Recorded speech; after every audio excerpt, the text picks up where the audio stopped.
राजा राम आइए, मेरे भोजन का भोग लगाइए।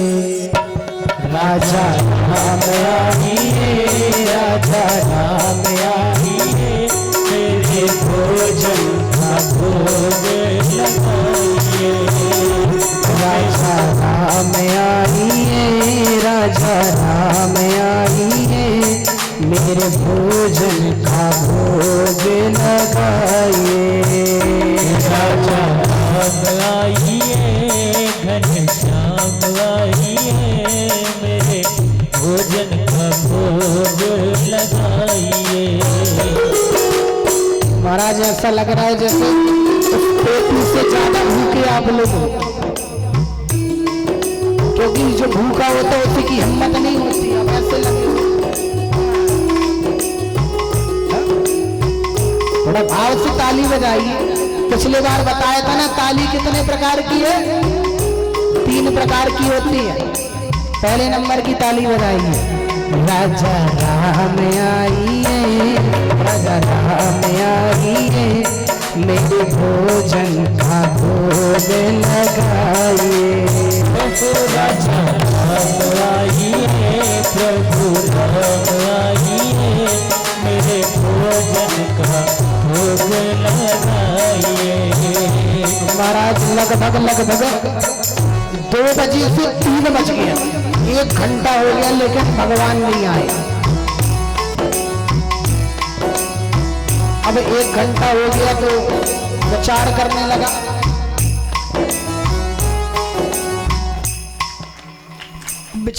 लगा, भैया क्या करूं, 1 घंटा हो गया, जो कैसे मानेंगे, अभी तक ना आए। तो बड़ा सुंदर भाव कहते हैं। क्या कहा? कहते क्योंकि देखता रहता था पूजन पाठ कैसे हो रहा है। आज मनियर खाना आरती यही यहाँ मेहमानी है। आज मनियर खाना आरती यहाँ यही मेहमानी है। आज मनियर खाना आरती यहाँ यही मेहमानी है। आज मनियर खाना आरती यहाँ यही मेहमानी। भगवान से कहने लगा, प्रभु अब मैं ये सब तो जानता नहीं हूँ कि आचमन कैसे करना है, आरती कैसे करना है। तो यहाँ पे तो कुछ नहीं मिलेगा, और आप सोचो कि बढ़िया चक्कपुड़ी मिले और 4 प्रकार के व्यंजन मिले, तो जैसे तैसे ये सतुआ जैसी रोटी तो मैंने घोल के बनाई है? तो महाराज आपको तो यही पाना पड़ेगा। क्या बोला? आज मनियर खाना आरती यहाँ यही मेहमानी है। आज मनियर खाना आरती यहाँ यही मेहमानी। सूखी रोटी पाओ प्रेम से, सूखी रोटी पाओ प्रेम से, पियो नदी का पानी। राजा राम आइए, राजा राम आइए, मेरे भोजन का भोग लगाइए। ओ भोजन का भोग लगाइए, मेरे भोजन का भोग लगाइए। तो कहते हैं जब ये भाव भी 3 बजे से 4 बज गया, हमारा यही बोलता रहा, आचमनी भी नहीं है, अर्घा भी नहीं है, आरती भी नहीं है, आ जाओ आ जाओ आ जाओ। नहीं आए भगवान। तो सोचने लगा, कहने लगा, प्रभु एक बात ध्यान रखो। हाँ, हमें पता है कि आप मंदिर के 56 भोगों को ग्रहण करते हो, लेकिन एक बात याद रखो, आज वहां मंदिर में भी कुछ नहीं मिलने वाला। यदि मंदिर में मिल जाता तो नदी के किनारे हम नहीं आते। हाँ? तो ये याद रखना कि मंदिर में भी आज कुछ नहीं मिलना, जो रूखी सूखी यही आके खा लो। और क्या कहा? भूल करोगे यदि तब जोगे, भूखन रूखे भूखे। भूल करोगे यदि तब जोगे, भोजन रूखे सूखे। भूल करोगे यदि तब जोगे, करोगे यदि तज दोगे भोजन रूखे सूखे। एकादशी आज मंदिर में, एकादशी आज मंदिर में बैठे रहोगे भूखे। हम आइए तेरे भोजन का भोग लगाइए। कहते जैसी भगवान ने ये भाव सुना कि भैया इसको तो कुछ नहीं पता, बड़ा ही सरल है, चलो सही कह रहा है। और आज भगवान ने एकादशी में और आकर के उससे दर्शन दिया। और जैसे ही पहुंचे हैं तो क्या देखता है, बुलाया किसको? राजा राम को। और आया कौन? सीताराम।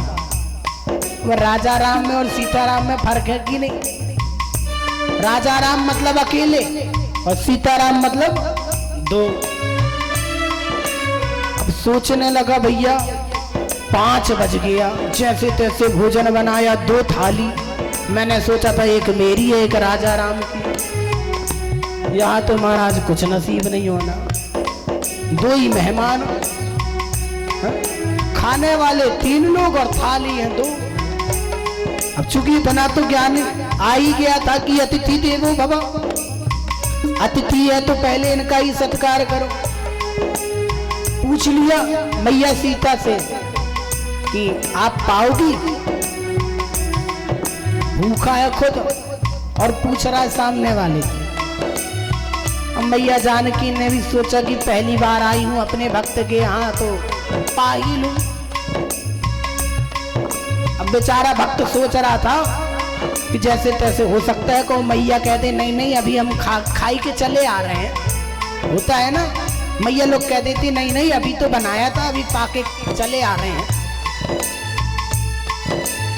लेकिन यहाँ तो मैया ने मना भी नहीं किया, चलो ठीक है पा लेंगे।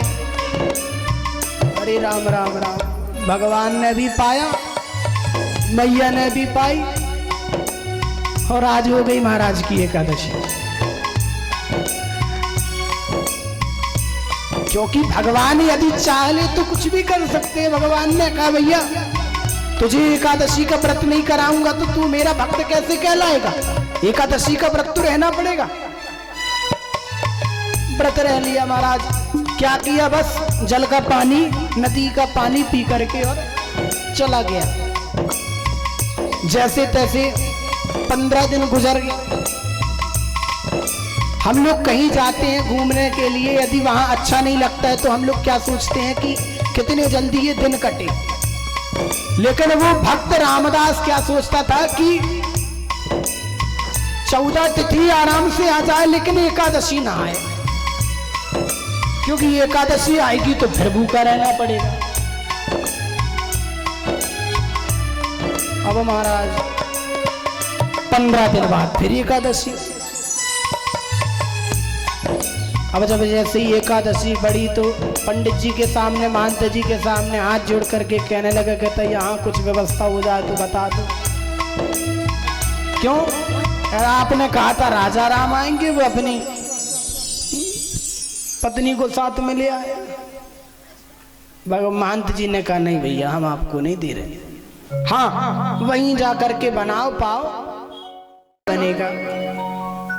कहता महाराज अभी अभी तो नए नए सीखे खाना बनाना, पिछली बार तो 2 बज गया था, इस बार पता नहीं कितना बजेगा, क्योंकि जितना ज़्यादा अनाज होगा बनाने में तो नहीं ज़्यादा समय। हाँ? अब 2 जन की रोटी बनाने में कितना समय लगता और 4 की में कितना लगेगा। अब जीवन में दूसरी बार खाना बनाने जा रहा, लेकिन अब कहते ना कि करत करत अभ्यास ते जड़मती होत सुजान, रसरी आवत जात है सिल पर पड़त निशान। जब अभ्यास करते रहो तो आने लगता है। तो पहले बार का ये अभ्यास था कि आटा में ज्यादा जल नहीं मिलाना है, मतलब सतुआ नहीं बनाना है, आटा ही गूंदना है। इस बार तो महाराज जहां 2 बजे बनता था तो आज 12 बजे बन गया। ठीक 12 बजे कितनी थाली लगाई? 3। बुलाया भगवान को, राजा राम आइए, सीता राम आइए, मेरे भोजन का भोग लगाइए। राजा राम आइए, सीता राम आइए, मेरे भोजन का भोग लगाइए। अब क्योंकि इतना तो मालूम हो ही गया था कि भगवान अकेले तो आएंगे नहीं, सीता मैया साथ में आएंगे, तो क्या कह रहा है? राजा राम आइए, सीता राम आइए, मेरे भोजन का भोग लगाइए। राजा राम आइए, सीता राम आइए, मेरे भोजन का भोग लगाइए। लेकिन महाराज उधर तो फिर एक और नई विडंबना।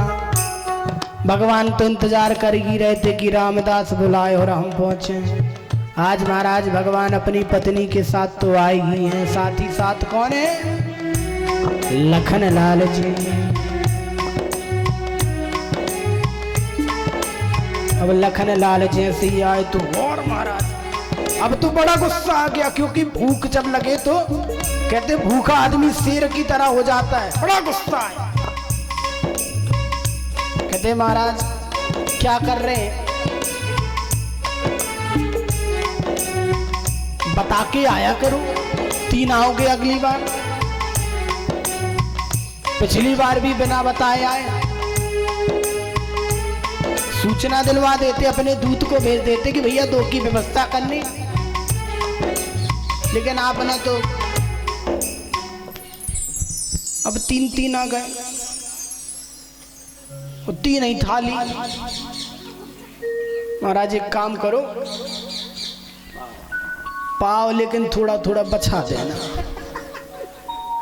पिछली एकादशी कर लिए सवार की न सह पाएंगे। और महाराज लेकिन है ना, करत करत अभ्यास थे, तो अब भूखे रहने का भी अभ्यास हो गया, एकादशी का भी अभ्यास हो गया महाराज। अब मैया सीता, माँ पराम्बा जगदम्बा मैया, वो तो है, उन्होंने तो थोड़ा बहुत बचा ही दिया कि भैया मेरा भक्त है, क्योंकि माता को तो सबसे पहले अपना पुत्र ही दिखता है। लेकिन भगवान राम भी, और राम जी ने पाया, लखन लाल ने पाया, राम जी ने भी थोड़ा दया करके बचा दिया। लेकिन लखन लाल तो बिल्कुल पड़े ही रहते हैं पीछे कि महाराज इनकी जूठन मिले और हम पाए। क्या हुआ? लखन लाल ने राम जी की जूठन लेके खा ली, केवल सीता ही मैया का भोग मिल पाया इनको।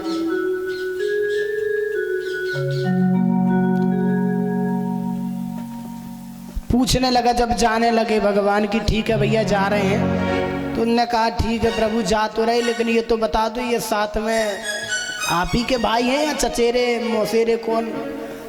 क्यों ऐसा क्यों पूछ रहे हैं? कहते लगते नहीं हैं आपके जैसे, आप मंद मंद मुस्काने वाले, और इनके जो है तो बिल्कुल क्रोध से भरे हुए, ढंग से बात तक नहीं करते। नहीं कहते नहीं नहीं भाई है, छोटा भाई है, थोड़ा सा है, टेढ़ा है। अच्छा ठीक, लेकिन प्रभु ध्यान रखना अगली बार। हाँ हाँ ठीक है बता देंगे। ये बताया कि बता देंगे, ये नहीं बताया कि कितने आएंगे। अब भगवान क्या बता के आएंगे कि हम इतने आ रहे हैं। चले गए। तीसरी एकादशी पड़ी महाराज। अब क्या कहते हैं, फिर से बनाया। अब तो हमारा 10 बजे बन गया भोजन। भगवान ने सोचा होगा कि भैया आज तो इसने, क्योंकि अभ्यास हो गया बनाने का, तो थोड़ा जल्दी चला जाए। भगवान समय से पहले आ गए, बिना पुकारे आ गए। उसने तो केवल इतने ही बस कहा राजा राम आइए, सीता राम आइए, लखन लाल आइए, इतना कह नहीं था महाराज की जैसे मोही बाएं हो, तुरंत पहुंच गए। जाके देखा तो जो रामदास जी थे बैठे थे किनारे में पत्थर में। पत्थर में बैठे किनारे राम जी ने देखा, लखन लाल ने देखा, सीता मैया ने देखा, क्या बात है, बुला लिया और कुछ बना नहीं। देखो रामदास भी बड़ा चालाक निकला, कहते प्रभु हमें पता था आप कुछ ना कुछ ऐसी करने वाले हो। इस बार क्या हुआ, कौन कौन आया है? जब जंगल में भक्त ने की ही प्रेम पुकार, और तब तेगी क्षण में प्रकट भयो दिव्य राम दरबार। अब यहाँ पर भगवान के साथ कौन कौन है? राम लक्ष्मण भरत शत्रुघ्न मैया जानकी और साथ ही साथ हनुमंत लाल जी महाराज। बढ़िया हनुमंत लाल जी महाराज की। अब जैसे ही महाराज देखा राम दरबार को, कहा प्रभु ये तो बताओ। रामदास ने कहा भगवान से प्रभु ये तो बताओ। चलो ठीक है वो बात तो बाद में करेंगे, सबसे पहले आप ये बताओ कि मैंने आपको बुलाया, मैया सीता को बुलाया, लखन को बुलाया, चलो चलो आपके दोनों छोटे भाई और आ गए, बंदर को थोड़ी बुलाया था, आप तो बानर सेना लेके आ गए, ये कौन सी बात है? अब महाराज ठीक है आप बंदर को लाओ, भालू को लाओ, हमें मतलब नहीं है, आप खुद बनाओ, हमसे ना हो पाएगा। हाँ एक बात याद रखियो, कुछ बच जाए तो दे दिए। महाराज भगवान राम ने आज्ञा दी, किसे? भरत जी को। भरत जी भंडारे बनाने लगे, भरत जी भंडारे बनाने लगे, भरत जी भंडारे बनाने लगे। चुन के लकड़ी हो, चुन के लकड़ी मेरे लाल लखन, आज तो ये बड़े लगे हो। भरत जी भंडारे बनाने लगे, भरत जी भंडारे बनाने लगे। ये बताइए भगवान राम ने भरत जी को ही ये क्यों काम सौंपा? भरत जी महाराज को ही क्यों सौंपा? चाहते तो लखन से कहते, लखन तो बहुत बड़े सेवक हैं, उनसे कह सकते थे, शत्रुघ्न से कहते जो सबसे छोटे हैं। भरत जी को ही क्यों कहा? क्योंकि रामायण में आया है, विश्व भरणे पोषण कर जोई, विश्व भरणे पोषण कर जोई, ताकर नाम भरत अस होई, ताकर नाम भरत अस होई। हम जब कभी भंडारा बनाते हैं ना, तो सबसे पहले हमें भरत जी महाराज का ध्यान अवश्य करना चाहिए। चाहे आप रसोई बनाओ, चौका बनाओ, क्योंकि भरत जी महाराज भरण पोषण करने वाले, उनकी कृपा से कभी भंडारा में कमी नहीं होती। क्या हो रहा है यहाँ? भरत जी भंडारे बनाने लगे, भरत जी भंडारे बनाने लगे। और एक सुंदर दृश्य,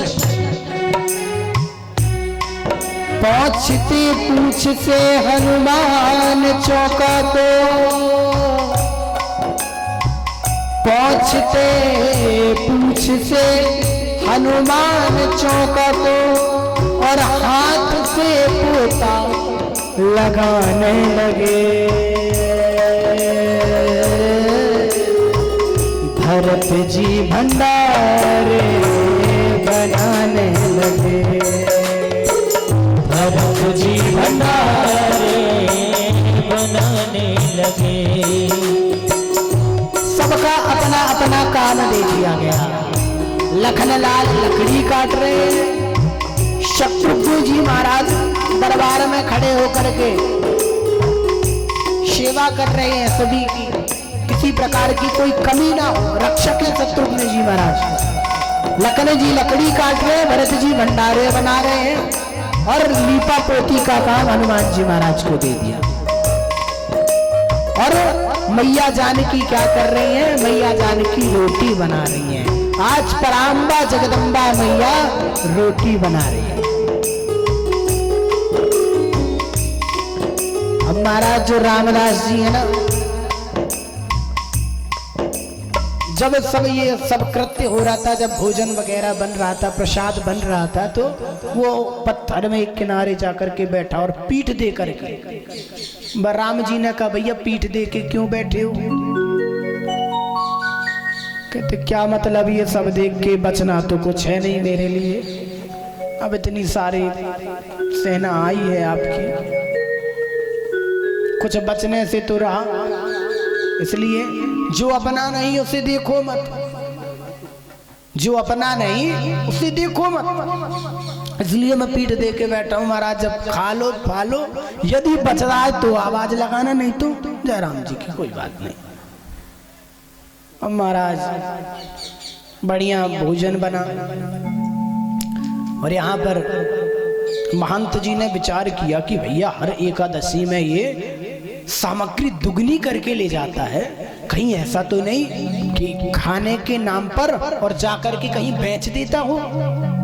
ये विचार किया और चल दिए। जाकर के देखा नदी के किनारे तो रामदास जी बैठे हुए हैं। रामदास जी से पूछा, भैया क्या बात है, ये अन्न सब ऐसे ही पड़ा हुआ है, बना क्यों नहीं रहे हो? कहते अब मैं क्या बनाऊं, कुछ बचे तो बनाऊं। कहते मतलब एक बात बतला दूं, जो दृश्य उस रामदास जी को दिख रहा था वो दृश्य महंत जी को नहीं दिख रहा था। क्यों?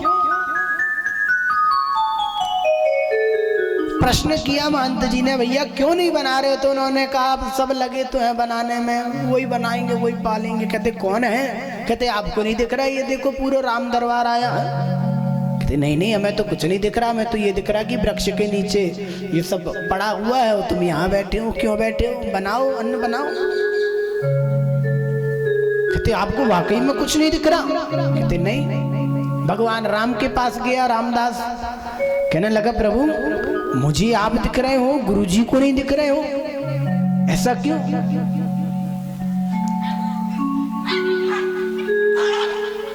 कहते हैं भगवान कहने लगे नहीं नहीं मैं तुम्हारे गुरुजी को नहीं दिख सकता, मैं केवल तुम्हें ही दिखूंगा। क्यों?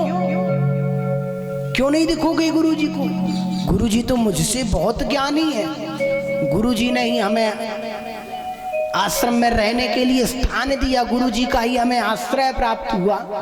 गुरुजी इतने बड़े ज्ञानी हैं, इतने बड़े पंडित हैं, इतने बड़े ज्योतिषी हैं, उन्हें तो भूत भविष्य वर्तमान सब दिख जाता, तो फिर आप क्यों नहीं दिख रहे? कहते तुम्हारे गुरुजी सब देख लेंगे परंतु हमें नहीं देख सकते। क्यों? क्योंकि नभ में सरल सब सन छलगी ना, नभ में सरल सब सन छलगी ना। भगवान किसको दिखते हैं?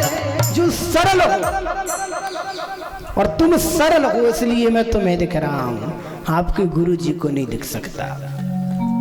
गया गुरुजी के पास, कहा प्रभु गुरुजी प्रभु तो ऐसा कह रहे हैं कि आप ज्ञानवान हैं परंतु आप सरल नहीं हैं इसलिए नहीं दिख सकते। और वो कह रहे हैं आपको मेरे जैसा बनना पड़ेगा, मुझ तुच्छ प्राणी के जैसे बनना पड़ेगा। गुरु जी के आंखों से अश्रुपात होने लगे कि मैं इतना पढ़ने के बाद, इतना लिखने के बाद, इतना ज्ञान प्राप्त करने के बाद, इतनी भक्ति करने के बाद भी भगवान का दर्शन नहीं कर पाया। और आज ये किसी मात्र अभी 2 महीने ही हुए हैं मेरे आश्रम में आए और भगवान ने इसे अपना दर्शन दे दिया। क्यों? क्योंकि उसके अंदर सरलता थी। तो भगवान सरलता में ही आते हैं। सरलता कब आती है? सरलता सत्संग से प्राप्त होती है। ध्रुव जी महाराज की कथा सुनी है कि नहीं? भागवत जी में सुनी होगी ना। ध्रुव जी महाराज ने सत्संग नहीं किया। गुरु ध्रुव जी ने तपस्या की है परंतु सत्संग नहीं किया। यदि सत्संग किया होता महाराज तो उत्तम को मारने वाले गंधर्वों को वो मारता नहीं। कितने गंधर्वों को मार डाला। जो सत्संगी होता है वो कभी किसी पर हाथ नहीं उठाता। तो ध्रुव जी महाराज ने सत्संग तो बहुत बाद में किया, केवल तप किया। कहने का भाव ये है कि आज सरलता ही भक्ति का एक मार्ग है। 9 भक्ति में एक जो 9वीं भक्ति है सरलता। और सरलता लाने के लिए, सरलता को पाने के लिए हमें कोई तपस्या की जरूरत नहीं। बस किसी से कुछ मत कहो, भगवान की भक्ति करते रहो। और इस प्रकार 13वां अध्याय समाप्त होता है। अब चलते हैं प्रथम स्कंद के 14वें अध्याय पर। श्री शुक जन्म कथा तथा धर्म ग्रही शुचिमान। और 14वें अध्याय में 70 पद्य प्रमाण। अब भगवान शुकदेव जी महाराज के जन्म की सुंदर कथा आती है श्रीमद् देवी भागवत में।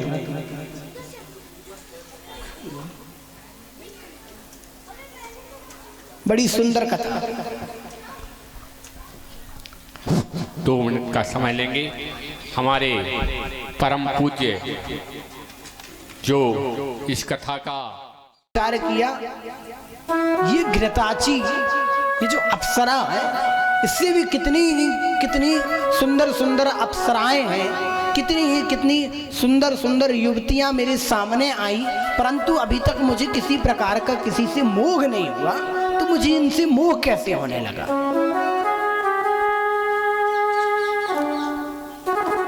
ये विचार कर रहे थे और विचार कर ही रहे थे कि वो जो घृताची नाम की अप्सरा थी वो शुकी का स्वरूप बना करके और उड़ करके चली गई। वो जो घृताची अप्सरा थी क्या बन गई? शुकी अर्थात तोता बन करके उड़ करके चली गई। लेकिन उसी समय व्यास जी महाराज मंथन, अग्नि मंथन कर रहे थे अरणी में। व्यास जी महाराज जो परम तेजस्वी हैं, जिन्होंने 18 पुराणों को लिखा, उनका वह तेज अरणी में स्पर्श होकर के प्रकट हो गया। और आज वो प्रकट हुआ तो उसका नाम क्या रखा? जिस प्रकार व्यास जी महाराज वैसे ही वो अरणी से उत्पन्न हुआ, व्यास जी की ही तरह दिखने वाला परमहंस ज्ञानवान पालक, उसका नाम व्यास जी ने क्या रखा? शुक। क्यों रखा? क्योंकि शुकी को देख करके उनके अंदर के भाव, मन के भाव बदले। तो शुकी को देख करके मन के भाव बदले, इसलिए उस पुत्र का नाम रख दिया क्या? शुकदेव, वही सुखदेव जी महाराज है जिन्होंने राजा परीक्षित को कथा श्रवण कराई। बोलिए सुखदेव जी महाराज की जय।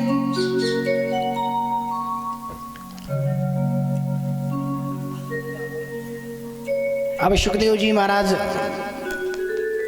समय काल में धीरे धीरे पढ़ने लगे। जब तक बड़े हुए तो जब पुत्र बोलने लगता है तो पुत्र के प्रश्न इतने ज्यादा हो जाते हैं कि हम उत्तर देते देते थक जाते हैं। तो जब विचार किया कि क्या बात है, व्यास जी महाराज ने कहा भैया ऐसा है, मैं तो आपके प्रश्नों का उत्तर नहीं दे सकता। व्यास जी महाराज है तो 18 पुराणों की ज्ञाता, लेकिन कहते हैं ना कि हम कोई बात ना समझा पाए, लेकिन यदि हमारा कोई मित्र आया है वो हमारे घर वाले को समझाए तो जल्दी समझ जाते। घर वाला एक नहीं, 2 बार नहीं, 4 बार प्रयास करे नहीं समझेंगे, लेकिन वही बात यदि कोई बाहर का आदमी आकर के समझा दे तो समझ जाते। गृहस्थ में भी हमने कई जगह देखा है, पति अपनी पत्नी से कहता है कि ये काम कर लिया करो, वो काम कर लिया करो, नहीं मानती। लेकिन यदि कोई महात्मा आ जाए, पंडित जी आ जाए और वो कहते हैं कि आपको ऐसा करना चाहिए, तो पहले थोड़ी देर तो सकुची आती है, अरे यही तो हमारे पति देव भी कह रहे थे लेकिन हमने नहीं मानी। होता है ना, कई जगह ऐसा होता है कि नहीं। तो बाहर का आदमी यदि कह दे तो मान जाते हैं, लेकिन घर के सदस्य की बात हम नहीं मानते। सुखदेव जी महाराज भी परम ज्ञानी, व्यास जी उनसे भी बड़े ज्ञानी, परंतु व्यास जी महाराज कहते भैया मैं समझाऊंगा तो समझेगा, परंतु उतना नहीं समझ में आए। तुम जाओ कहां? विदेह के पास। विदेह कौन? जनक जी महाराज।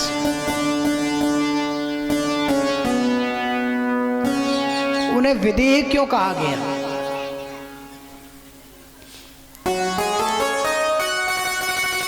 विदेह का अर्थ क्या है?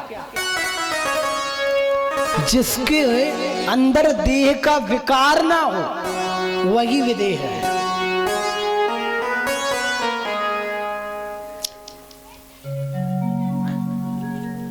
और राजा जनक जी भी ऐसे ही हैं महाराज, रहते तो हैं अपनी प्रजा पर, प्रजा में, लेकिन उनके अंदर किसी प्रकार का राग नहीं है। कहते हैं विदेह के ऊपर एक बड़ी सुंदर कथा है, छोटी सी 5 मिनट की कथा है, फिर उसके बाद आरती होगी। तो कहते हैं कि एक सेठ जी थे और एक महात्मा जी थे, दोनों ट्रेन में चढ़े। अब सेठ जी ने जब महात्मा जी को देखा तो ना आदर किया ना कुछ। क्यों? क्योंकि दोनों के पास बराबर चीज थी। सेठ जी ने देखा कि महात्मा जी भी अच्छे कपड़े पहने हैं, हम भी अच्छे कपड़े पहने, महात्मा जी के पास भी 4 थैले, हमारे पास भी 4 थैले, कहते हम तो बराबरी के हुए। महात्मा जी ने कुछ नहीं बोला, शांत रहे बेचारे। अगला स्टेशन आया, दोनों उतरे, कहा चलिए मथुरा आ गया है तो यहाँ के थोड़ा पेड़े ले लिए जाएं, ब्रजवासी पेड़े। और बस वो पेड़े लेकर के और वहीं पाने लगे दोनों, सेठ जी भी और महात्मा जी भी। कहा भैया बड़ी स्वादिष्ट हैं। और वो पाने में इतना लीन हो गए कि ध्यान नहीं रहा और ट्रेन जाने लगी। अब जैसी ट्रेन जाने लगी तो सेठ जी कहते भैया जल्दी करो, देखो ट्रेन जाने लगी। तो महात्मा जी कहते अरे रुक जाओ रुक जाओ, क्या जाते हो? कहते नहीं नहीं नहीं, अरे हमारा सामान पड़ा हुआ है भैया, सामग्री पड़ी हुई है, 4-4 थैले पड़े हैं ट्रेन के अंदर। तो महात्मा जी ने कहा हमारे भी तो पड़े हैं 4-4 थैले। क्योंकि सेठ ने एक बात क्या कह दी थी कि हम में और महात्मा जी में कोई अंतर नहीं, संत से स्वयं की तुलना कर रहे हैं। एक संत से स्वयं की तुलना हो रही है। अभिमान है ना सेठ जी को। तो संत जी ने कहा भैया क्या बात है, क्यों पकड़ना चाहते हो ट्रेन, दूसरी ट्रेन मिल जाएगी। कहते नहीं नहीं, ट्रेन तो दूसरी मिल जाएगी लेकिन वो थैले थोड़ी मिलेंगे। अब वो ट्रेन मथुरा से आगे दिल्ली पहुंचेगी, दिल्ली में कितने चोर है, कोई भी उठा के ले जाएगा। कहते भैया तुम्हारे बस थोड़ी ले जाएगा, मेरे भी ले जाएगा। तो कहते भैया संत में और आम आदमी में केवल यही फर्क है, उस आदमी को, उस सेठ को उन 4 थैलों में मोह था। क्या था? मोह था कि भैया वो मेरे हैं। और महात्मा जी को मोह नहीं था कि यदि मेरा होगा तो वो आएगा, कोई नहीं ले जाएगा, और यदि मेरा नहीं है तो आकर भी ले जाएगा। इतना ही अंतर है संत में और सेठ में। तुम कहते थे ना कोई अंतर नहीं, यही अंतर है। अर्थात वो संत क्या होते हैं? संत होते हैं विदेह। उन्हें सबके साथ रहकर भी अकेले होते हैं और अकेले रहकर के भी सबके साथ होते हैं। इसी प्रकार जनक जी महाराज हैं, सबके साथ रहकर के भी प्रजा का पालन कर रहे। ये जरूरी नहीं है कि वन में जाकर के ही हम तपस्या कर सकते हैं। गृहस्थों के लिए एक बड़ा सुंदर उदाहरण है महाराज। कहते ना कि वन में चले जाओ, वन में चले जाओ, वन में जाने की आवश्यकता नहीं, अरे यहीं तो भजन करो।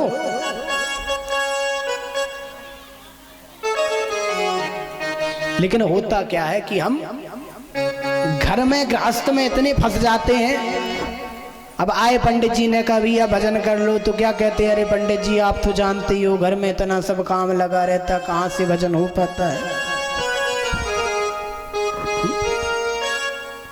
हमने कहा भैया चलो 7 दिन मीत चौराहा में कथा हो रही है शास्त्री नगर में, कथा सुन लो। अरे पंडित जी कहाँ टाइम रखा है।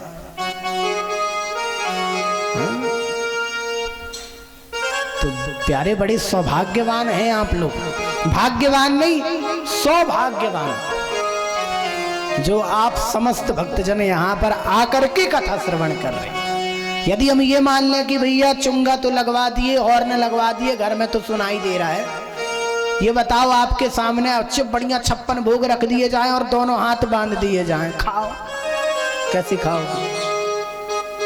खा लोगे क्या? नहीं ना। जब हाथ खुलेंगे, जब हाथ बढ़ेगा, फिर वो हाथ मुख के पास आएगा, तब वो छेना का रसगुल्ला मुंह के अंदर जाएगा। उसी प्रकार भगवान की कथा है, सुन करके केवल आनंद तो आएगा, लेकिन वो आनंद नहीं आएगा जो यहां आकर के कथा श्रवण करने में आएगा। इसलिए इतना लंबा पंडाल लगवाया गया है।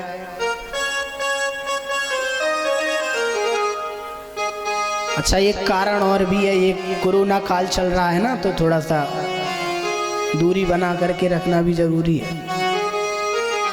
लेकिन जो भगवान के पास आ जाता तो उसको काहे की दूरी, जो भगवान के पास आ गया फिर काहे की दूरी। जो उसके पास आ जाता तो फिर वो किसी से दूर नहीं हो पाता महाराज।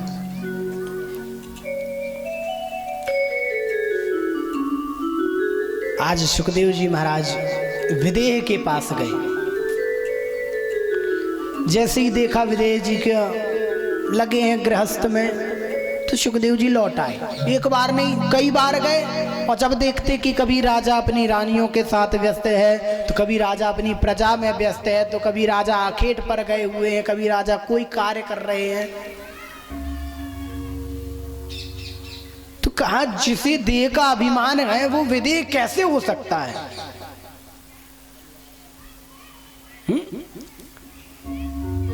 जनक जी से ही पूछने लगे जब गए। बार बार जब व्यास जी ने कहा भैया जाओ मिलो तो बात तो करो। अब जब आकर के बात की तो उन्होंने एक प्रश्न कर दिया ये बताइए, आप विदेह राज हैं, क्या अर्थ है? क्या यही अर्थ है विदेह का कि आप राजपाट कर रहे हैं, सबके साथ सभी क्रियाएं हो रही हैं, प्रजा का पालन कर रहे हैं? अरे वन में जाओ।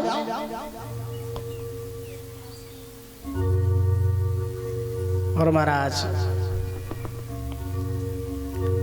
यहां पर हुआ क्या, जैसे ये शब्द सुने तो विदेह जी ने कहा भाई ऐसे तो एक सटीक उदाहरण देना पड़ेगा, ये वन में जाने की बात कर रहा है ना। तो उन्होंने कहा ये बताओ, आप भी परमहंस हैं, आप मान लीजिए वन में जाते हैं, क्या वन में आपको मृग नहीं मिलेंगे, हिरण नहीं मिलेंगे, पशु नहीं मिलेंगे, जानवर नहीं मिलेंगे?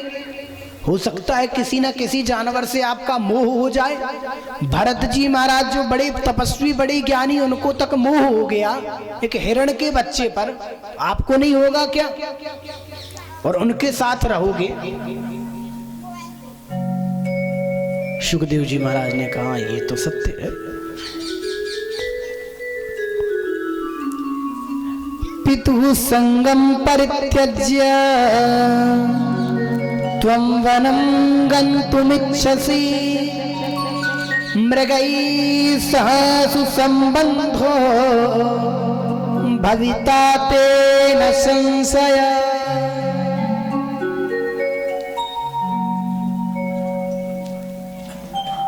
आज सुंदर ज्ञान प्रदान किया है श्री जनक जी महाराज ने कि ये जरूरी नहीं कि वन में जाकर के ही भजन हो। अच्छा, एक कारण और था। व्यास जी महाराज ने सुखदेव जी महाराज से एक प्रस्ताव रखा था। क्या प्रस्ताव रखा था? विवाह का। आप लोगों ने भागवत तो हर जगह सुनी होगी, और भागवत में ये भी सुना होगा कि श्री सुखदेव जी महाराज परमहंस हैं, अलंग लिक्षो निज लाभ तुष्टो। कैसे हैं? परमहंस हैं, त्यागी हैं, उनका विवाह नहीं हुआ, ब्रह्मचारी है। ये भागवत कहती है। कौन? श्रीमद् भागवत कहती है। लेकिन श्रीमद् देवी भागवत में आया है कि श्री सुखदेव जी महाराज का विवाह हुआ। श्री सुखदेव जी महाराज से विवाह का प्रस्ताव रखा तो व्यास जी से मना कर दिया।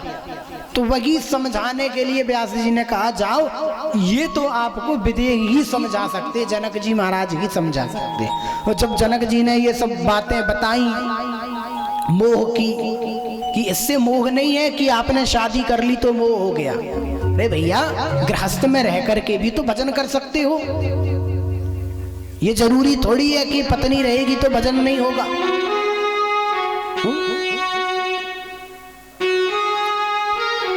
बस ये ध्यान रखना है कि पुरुरवा की तरह आसक्त नहीं होना। पुरुरवा आसक्त हो गए थे,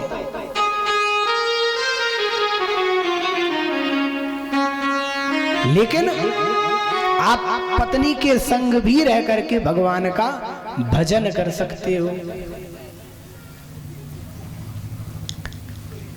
हम और आप यदि ये सोचें कि पत्नी केवल भोग के लिए, तो प्यारे भोग के लिए नहीं है, पत्नी तो योग के लिए है। उसके साथ बैठ करके योग कीजिए, साधना कीजिए।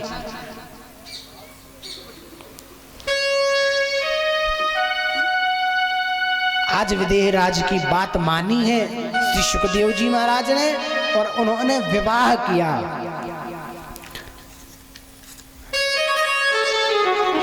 किसके साथ विवाह हुआ श्री सुखदेव जी महाराज का? तो श्रीमद् देवी भागवत में आता है 19वें अध्याय में, पितृणाम शुभगा कन्या पीवरी नाम सुंदरी, शुभश्चकार पत्नीं तां योग मार्ग स्थितो विवाह। पीवरी नाम की कन्या के साथ श्री सुखदेव जी महाराज का विवाह हुआ। क्या कह रहा है श्लोक? योग मार्ग स्थितो विवाह।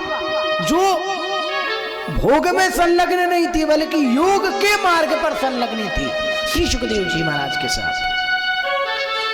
सातस्याम जनयामास पुत्रांश्चतुर एव हि। कितने पुत्र हुए श्री सुखदेव जी महाराज के? 4 पुत्र हुए। कितने? 4 पुत्रांश्चतुर एव हि। क्या क्या नाम है? कृष्णं गौरप्रभं चैव भूरिं देवसुतं तथा। कृष्ण गौरप्रभ, भूरी और देवश्रुत, 4 पुत्र, और उसके बाद एक कन्या भी हुई। कन्या का नाम क्या रखा गया? कीर्ति। कन्यां कीर्तिं समुत्पाद्य व्यासपुत्रः प्रतापवान् ददौ विभ्राजपुत्राय त्वाडुहाय महात्मने। और बस कहते विदेह तो हमारे श्री सुखदेव जी महाराज भी हो गए। कहते पुत्र हुए, पुत्री हुई, पुनः वन में चल दिए भगवान की तपस्या करने के लिए। परमहंस तो थे ही। अब जैसे ही चल दिए, कुछ समय बीता, साल 6 महीने हुए, तो व्यास जी महाराज को दुख होने लगा, कष्ट होने लगा। बनी सी बात है, जब किसी का पुत्र घर से चला जाए, चाहे वो पढ़ने के लिए जाए, चाहे वो नौकरी करने के लिए जाए, लेकिन अधिक समय तक जब जाता है और फिर जब लौट करके ना आए, 2-4 साल तक लौट करके ना आए, तो कितना दुख होता है। लगता है कि कितने जल्दी आ जाए, फिर भले चले जाए, 1 दिन के लिए आ जाए, फिर भले 2 साल के लिए चला जाए। तो व्यास जी महाराज को भी मानो एक मोह तो था ही, पुत्र मोह था व्यास जी महाराज को।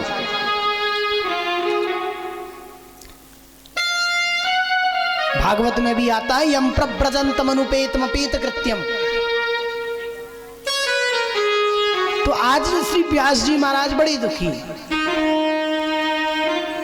और बैठे बैठे बस एक ही बात कहते हैं,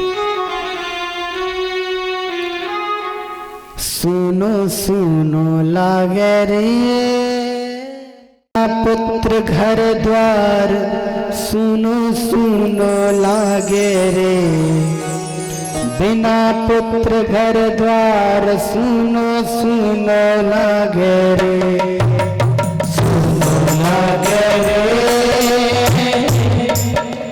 बिना पुत्र घर द्वार, सुनो सुनो लागे रे बिना पुत्र घर द्वार, सुनो सुनो लागे रे।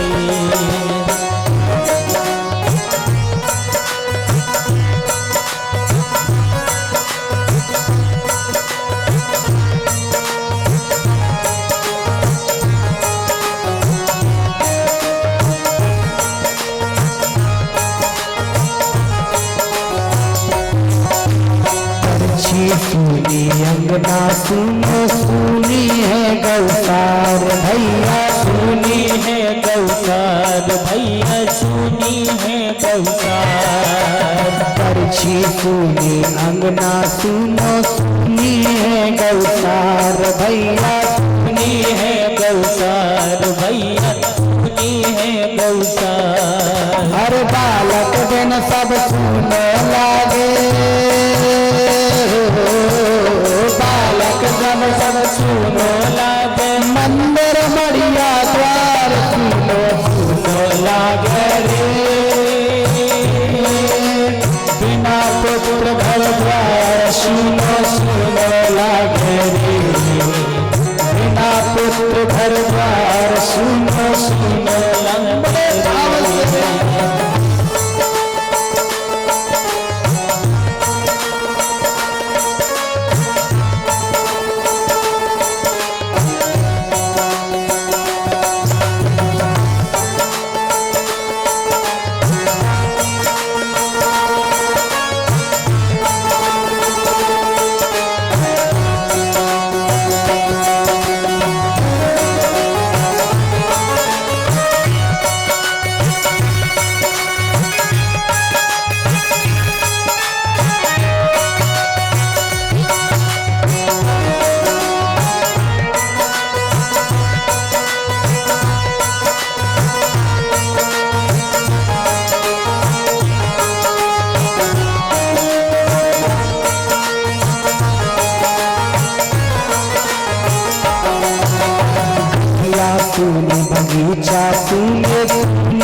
भैया सुनी है फुलवारी रे भैया सुनी है फुलवारी। गलिया सुनी बगीचा सुने सुनी है फुलवारी भैया सुनी है फुलवारी रे भैया सुनी है फुलवारी। भरपूर मोहल्ला सुनो लागे पूर मोहल्ला सुनो लागे रात कटे में प्यारी सुनो लगे रे बिना पुत्र घर द्वार सुनो सुनो लागे रे बिना पुत्र घर द्वार सुनो सुनो लागे रे।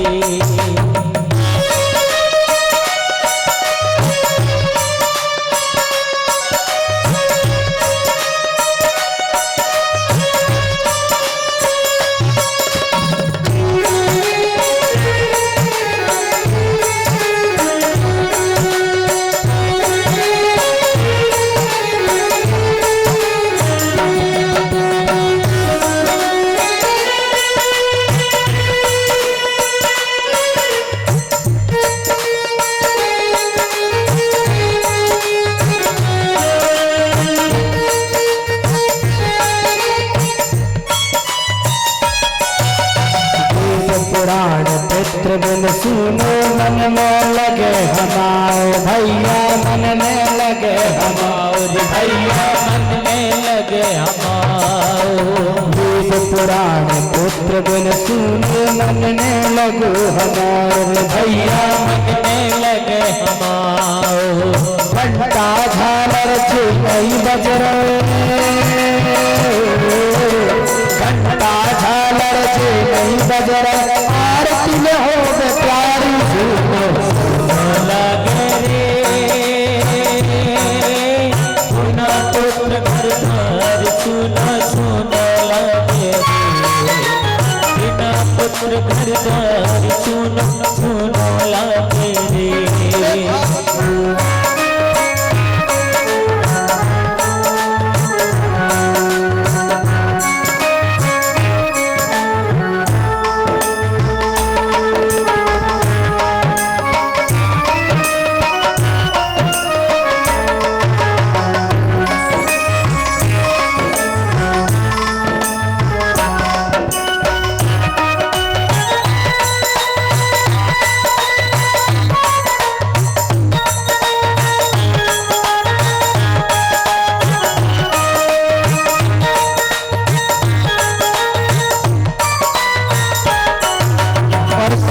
हर गृहस्थी के साथ एक सबसे बड़ी विडंबना ये होती है, जब तक पुत्र आए में घर के हम हो रहे अधीर भैया हम हो रहे अधीर भैया हम हो रहे अधीर। जब तक पुत्र आए में घर में हम रो रहे अधीर भैया हम हो रहे अधीर। बड़े बूढ़ सब ताने मारे बड़े बूढ़ सब ताने मारे पुत्र की नैया पीर सुनो लगे रे बिना पुत्र घर द्वार सुनो सुनो लगे रे बिना पुत्र घर द्वार सुनो सुनो लगे रे।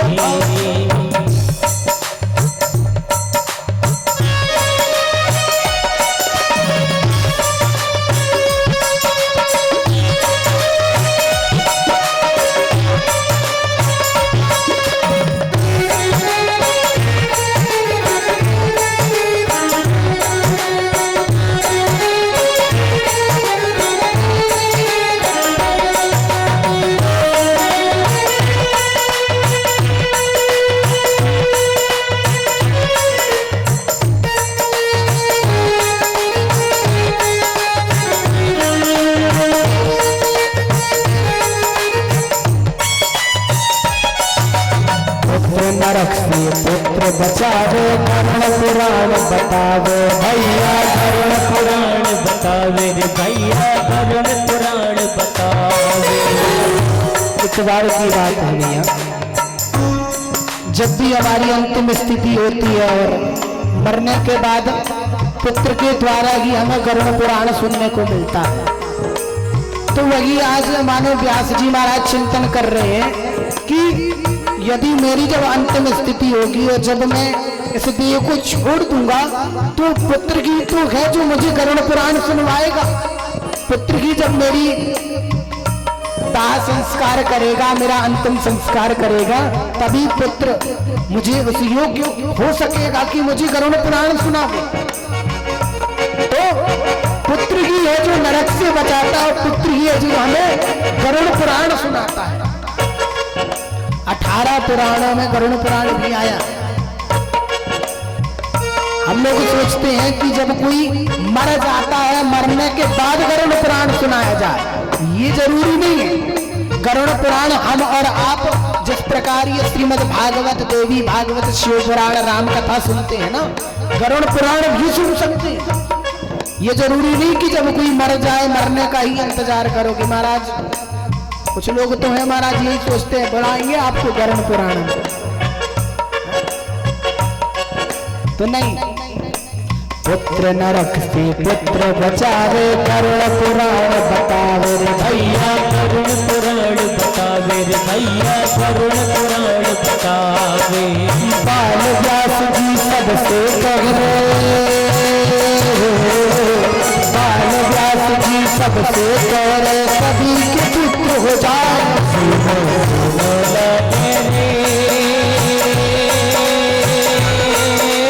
बिना पुत्र घर द्वार सुनो सुनो लागे रे, बिना पुत्र घर द्वार सुनो सुनो लागे रे, बिना पुत्र घर द्वार सुनो सुनो लागे रे, बिना पुत्र घर द्वार सुनो सुनो लागे रे। अभिनव कृत्य प्रमाण 74 श्लोक में भीष्म प्रतिज्ञा जान।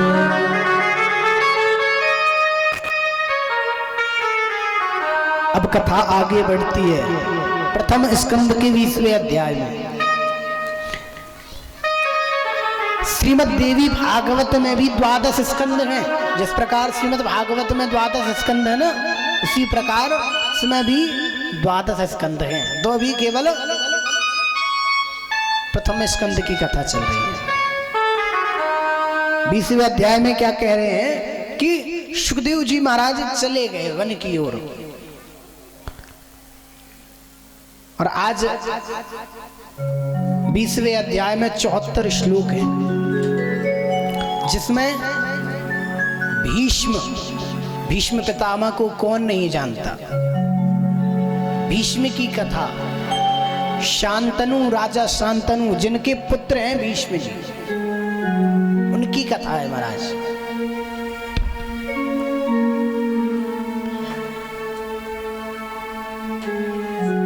तो कहते हैं एक सत्यवती नाम की रानी थी, जिनका विवाह शांतनु से हुआ, और उनके 2 पुत्र हुए, चित्रांगद और विचित्रवीर्य। चित्रांगद तो एक चित्रांगद नाम के गंधर्व से मारे गए, और विचित्रवीर्य का विवाह अंबिका और अंबालिका नाम की 2 कन्याओं से हुआ।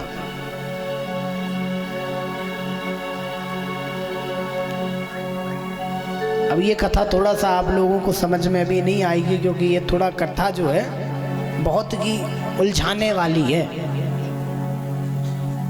और इतनी सुंदर सुंदर आपको कथाएं बताई गई, सरलता की, ममता की, मोह की, ये सब उलझा देगी तो क्या मतलब, हाँ? तो इसलिए ये कथा कल बताई जाएगी। राजा शांतनु के पुत्रों की कथा, भीष्म की कथा, और व्यास जी महाराज का जन्म कैसे हुआ, कहाँ हुआ, ये कथा आपको कल सुनाई जाएगी। आइए बड़े भाव से माता के नाम का संकीर्तन करते हुए आरती की। ओ नैया पार, ऐसे थोड़ी लगे, थोड़ा जोर से बोलो। ओम माई। आज हमारे पंडित जी को बोलने की आवश्यकता ना पड़े, आप ही लोग बोलो, नहीं तो कहेंगे कि पंडित जी आपने अपने मोहल्ले वालों को तो कुछ समझा ही नहीं, कुछ सिखाया ही नहीं। ओम माई बोलो। क्या कुछ खाया नहीं है क्या? प्रेम से बोलो। वाकई में नहीं खाया महाराज, आप ही बोलो। ओम माई बोलो मैया पार लग जाए, ओम माई बोलो मैया पार लग जाए, ओम माई बोलो मैया पार लग जाए, ओम माई बोलो मैया पार लग जाएगी, पार लग जाएगी किनारे लग जाएगी, पार लग जाएगी किनारे लग जाएगी, पार लग जाएगी किनारे लग जाएगी, पार लग जाएगी किनारे लग जाएगी। ओ भाई बोलो पार लग जाएगी, ओ भाई बोलो मैया पार लग जाएगी।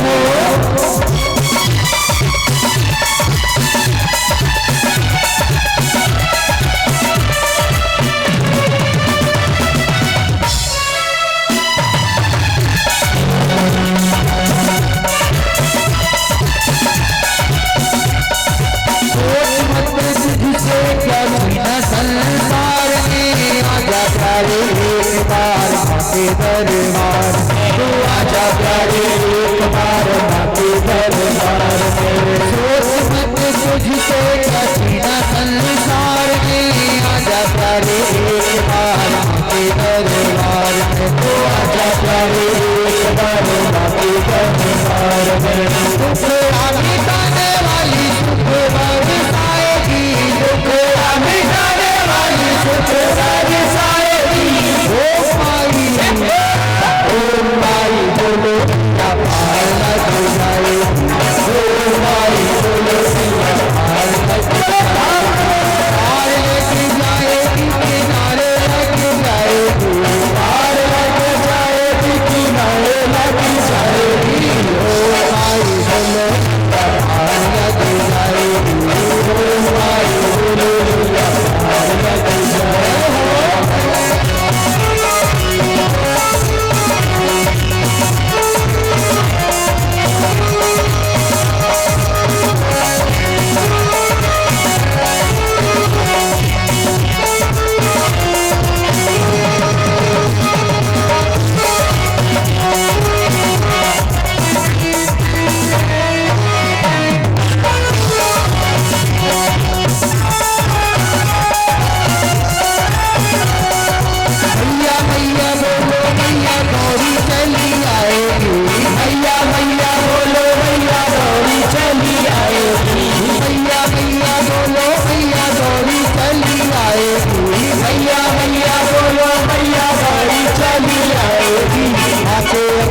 भक्तों के कष्ट मिटाएगी, आके अपने भक्तों के कष्ट मिटाएगी, आके अपने भक्तों के कष्ट मिटाएगी, आके अपने भक्तों के कष्ट मिटाएगी। दुख मिटाने वाली सुख बरसाएगी, दुख मिटाने वाली सुख बरसाएगी। ओ माई बोलो मैया पार लग जाएगी, ओ माई बोलो मैया पार लग जाएगी, ओ माई बोलो मैया पार लग जाएगी, पार लग जाएगी किनारे लग जाएगी, पार लग जाएगी किनारे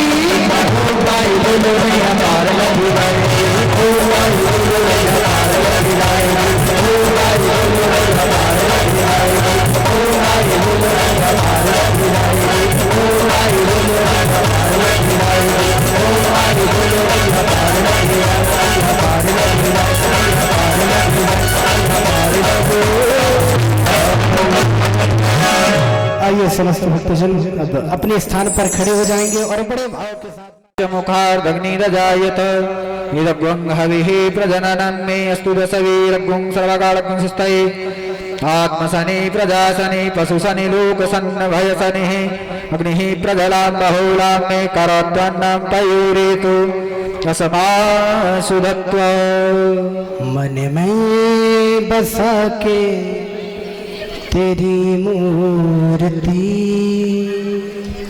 उतारूं मैं अम्बे तेरी आरती मन में बसा के तेरी मूर्ति उतारूं मैं बाटे तेरी आरती मैं बसा के तेरी मूर्ति उतारूं मैं अम्बे तेरी आरती तुम्ही सर्व मंगला तुम्ही भगवती तुम्ही सर्व मंगला तुम्ही भगवती तुम्ही सर्व मंगला तुम्ही भगवती तुम्ही सर्व मंगला तुम्ही भगवती तुम्ही लक्ष्मी है तुम्ही सरस्वती मैं बसा के तेरी मूर्ति उतारूं मैं अम्बे तेरी आरती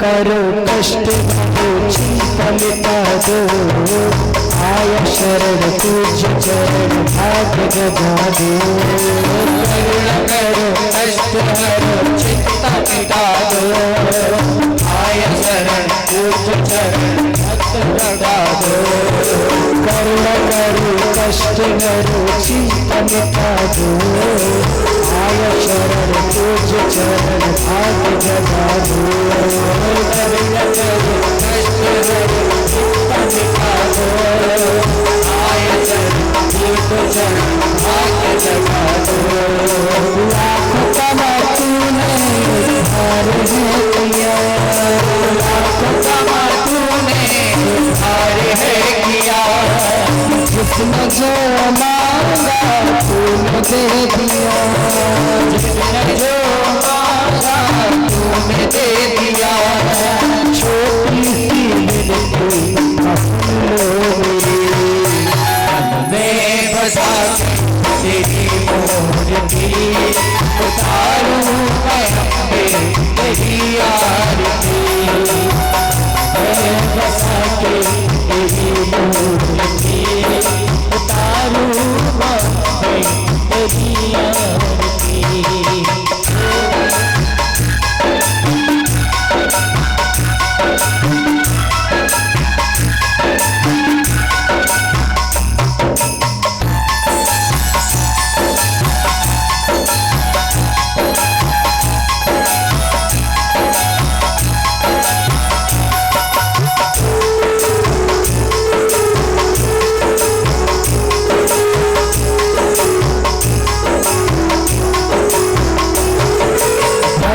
फंसी बात तार भैया तुमसे बड़ा और नहीं कोई भैया अब में फंसी आव मेरी तार दो भैया तुमसे बड़ा कोई नहीं कोई भैया अब में फंसी आव मेरी तार दो भैया तुमसे बड़ा और नहीं कोई भैया नाव मेरी तार दो मैया तुमसे बड़ा और नहीं कोई भैया दर्द की दवा तेरे पास दर्द की दवा तेरे पास दर्द की दवा तेरे पास दर्द की दवा तेरे पास जिंदगी बना के हबीब मांगते बसा के तेरी मूर्ति उतारूं तेरी आशिकी मैं बसा के तेरी मूर्ति उतारूं तेरी आशिकी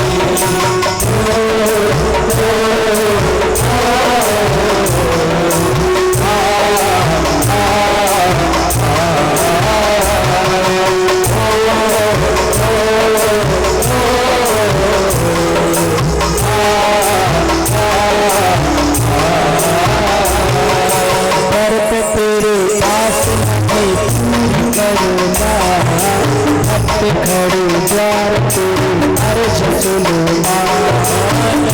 तेरे आस लगी पूरी करो तेरी भक्त पूरी करो तेरे आस लगी पूरी करो बड़ा भक्त कड़ा अर्ज सुनो तेरे आस लगी पूरी करो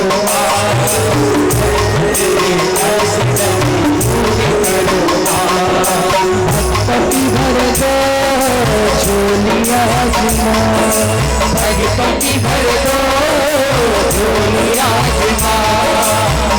भक्ति भर दो झोलिया भक्ति भर दो झोलिया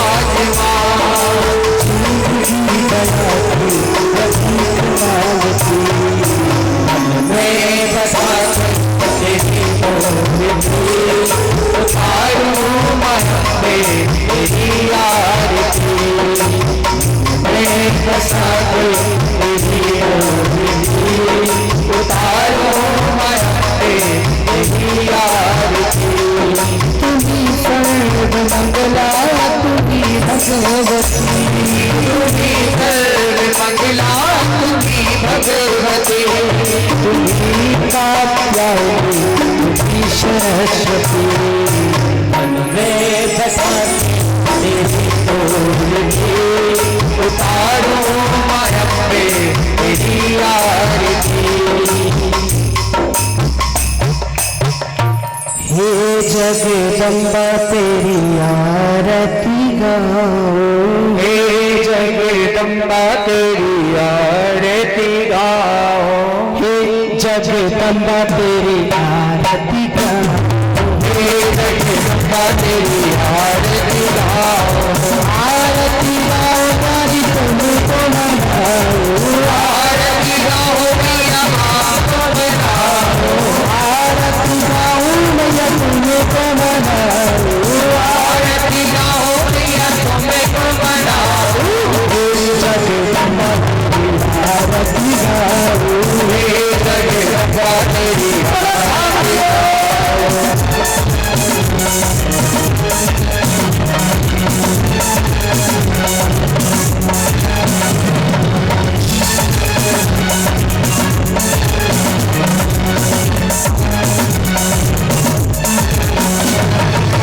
चरणों को बिकरो शीत पे सोए चरणों को बिकरो शीत पे सोए चरणों को बिकरो शीत पे सोए चरणों को बिकरो शीत पे सोए सिंह सवारी मेरे मन मोहे सिंह सवारी मेरे मन मोहे चरणों को बिकरो शीत पे सोए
बाजी बाजी काहे की जोर चलाई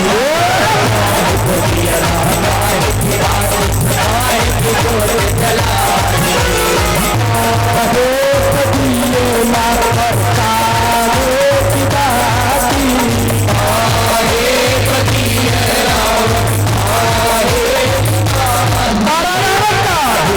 काहे की बाती काहे की जोर चलाई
उपचारार्घ्यं समर्पयामि जलेन शीतले करणं पुष्पै देवाभिवन्दनं आरोग्यार्थे देवाभिवन्दनम् आत्माभिवन्दनं चक्षुर्वन्दनं वा मन्दपुष्पाञ्जलिः हरिः ओं जग्नेन लग्नेमयजन्त देवास्तानि धर्माणि प्रथमान्य सन्नातेह नाकं महिमानः सचन्द्रचित्रपूर्वे साध्याः सन्ति देवाः ॐ एकदन्ताय विद्महे वक्रतुण्डाय धीमहि तन्नो दन्तः प्रचोदयात् तत्पुरुषाय विद्महे महादेवाय धीमहि तन्नो रुद्रः प्रचोदयात् कात्यायनै च विद्महे कन्याकुमार्यै च धीमहि तन्नो शक्तिः प्रचोदयात् दिव्यज्योत्यै च विद्महे परम ज्योत्यै च धीमहि तन्नो ज्योतिः प्रचोदयात् अंजनी नंदनाय विद्महे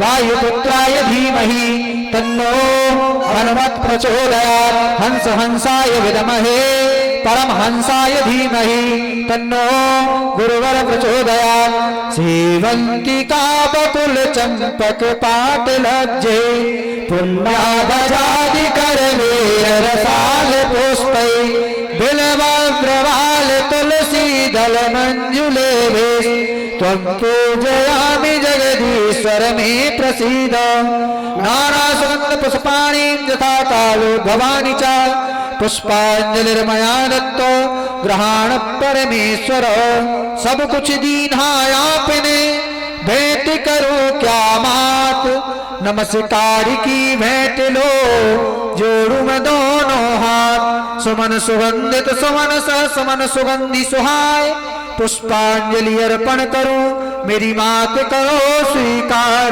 हो मेरे नाथ करो स्वीकार सांगाय सपरिवाराय सायुधाय सशक्तिकाय सवाहनाय नमश्चंडिकाय नमः मंत्र पुष्पांजलि समर्पयामि। बोलिए जगदम्बा माई की जय। बोलिए श्रीमद्देवी भागवत महापुराण की जय हो। श्री शुभदेव